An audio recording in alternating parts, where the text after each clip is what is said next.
در N درس خواهم آموخت چند عبارات مفید. می‌دانید که خدا حافظ در هر دو زبان یعنی اردو و فارسی رایج است. بجای خدا حافظ ما هم میگوییم فی امان الله. فی امان الله یعنی در پناه خدا. فی امان الله.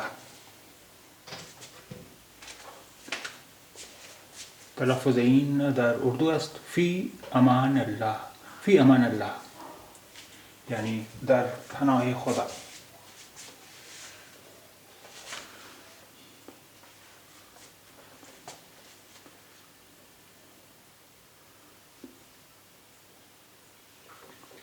بجای فی امان الله ما هم میگوییم الله نگهبان. الله نگهبان یعنی خدا نگهبان. الله نگهبان. الله نگهبان.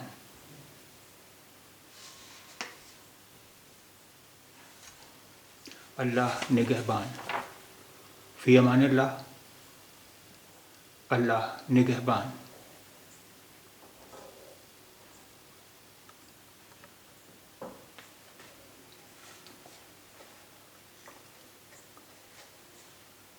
جیتے رہو. جیتی رہو. جیتے رہو. جیتی رہو.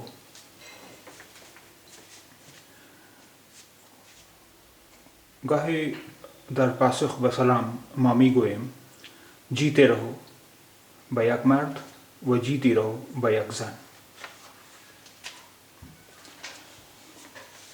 گاهی در پاسخ به سلام میگوییم جیتے رہو به یک مرد و جیتی رہو به یک زن.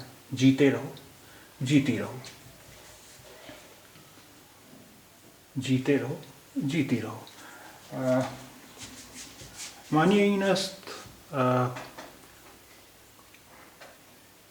برای شما عمر طولانی آرزو میکنم. جیتے رہو برای شما عمر طولانی آرزو میکنم. جیتی رہو برای شما عمر طولانی آرزو میکنم. جیتی رہو میگویم کسی مرد را و جیتی رہو میگویم کسی زن را.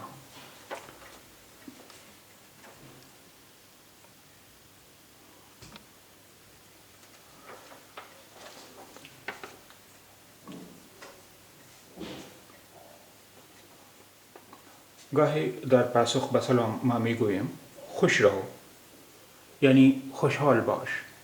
خوش رهو. خوشحال باش. خوش رهو. خوشحال باش. و گاهی در پاسخ سلام میگویم سلامت رهو یعنی سلامت باش. سلامت رهو یعنی سلامت باش.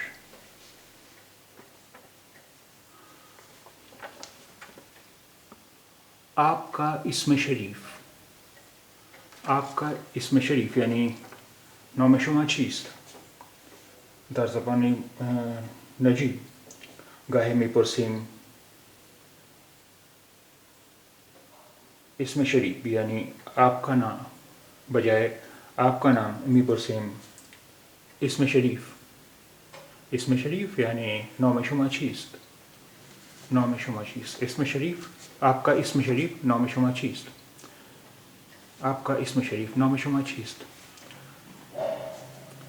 گاهی میگویم محض اسم شریف.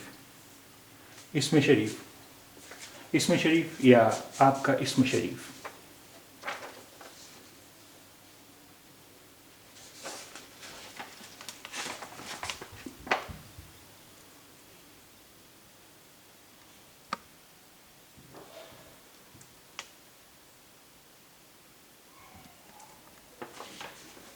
آپ کی تعریف.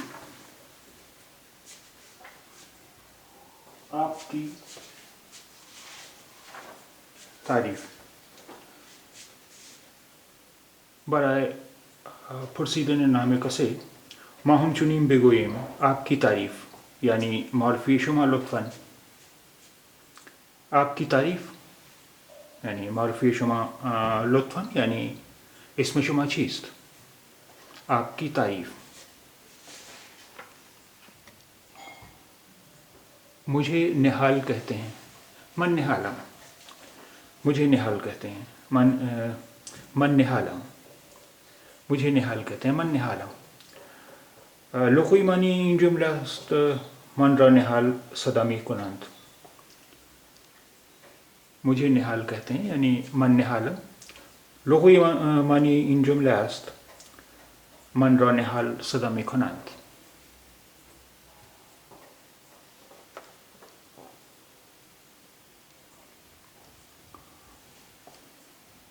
گاهی میگویند ناچیز کو نهال کہتے ہیں.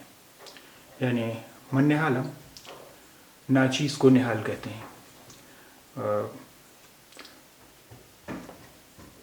لغوی معنی این جمله است نفس فروتن من است به نام نهال.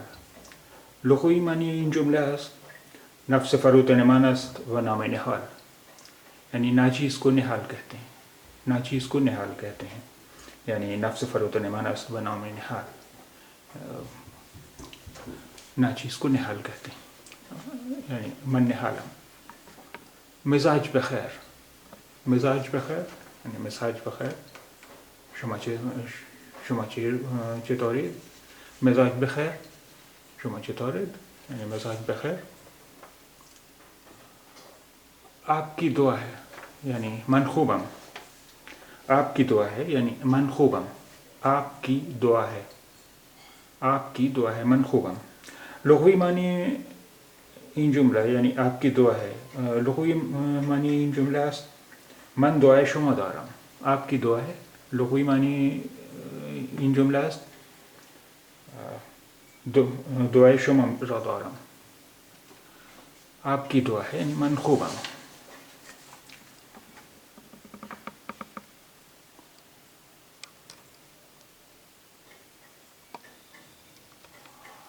آپ کی رہائش کہاں ہے؟ آپ کی رہائش کہاں ہے؟ آپ کی رہائش کہاں ہے؟ آپ کی رہائش کہاں ہے؟ کجا زندگی می کنید؟ آپ کی رہائش کہاں ہے؟ کجا زندگی می کنید؟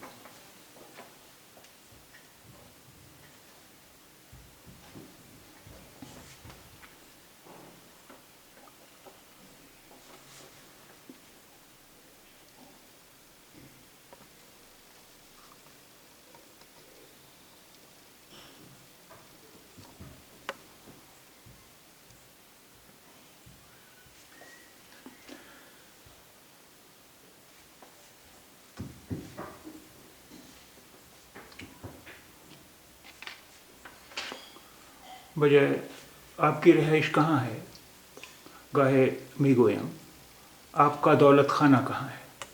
آپ کا دولت خانہ کہاں ہے؟ یعنی کجا زندگی می کنید؟ یعنی خانه شما کجاست؟ آپ کا دولت خانہ کہاں ہے؟ یعنی خانه شما کجاست؟ لغوی معنی این جمله است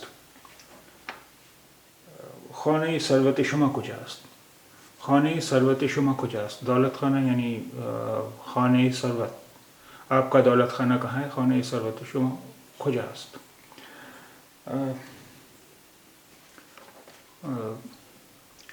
میرا غریب خانہ لکھنؤ میں ہے. یعنی خانه من در لکھنؤ است.